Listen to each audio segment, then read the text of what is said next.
আসছে ঘূর্ণিঝড় রেমাল এবং অতি ভারী বৃষ্টির পূর্বাভাস রয়েছে, আর এই দুর্যোগেই বাতিল হচ্ছে পরীক্ষা।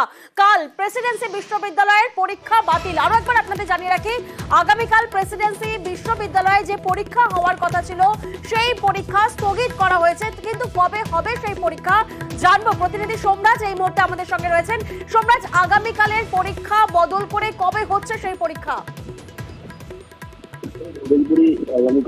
আগামীকাল যে মূলত বিশ্ববিদ্যালয়ের যে পরীক্ষা ছিল সেই পরীক্ষাই স্থগিত রাখা হচ্ছে। তার কারণ যে প্রাকৃতিক দুর্যোগ, সেই প্রাকৃতিক দুর্যোগের কথা মাথায় রেখে বিশেষত কাল দ্বিতীয় বর্ষের পরীক্ষা ছিল, সেকেন্ড সেমিস্টার পরীক্ষা ছিল ইউজি এবং পিজি। প্রত্যেকটি পরীক্ষাই কালকে স্থগিত করে দিয়েছে প্রেসিডেন্সি বিশ্ববিদ্যালয় এবং কালকের পরে সেই পরীক্ষা হবে 16ই জুন।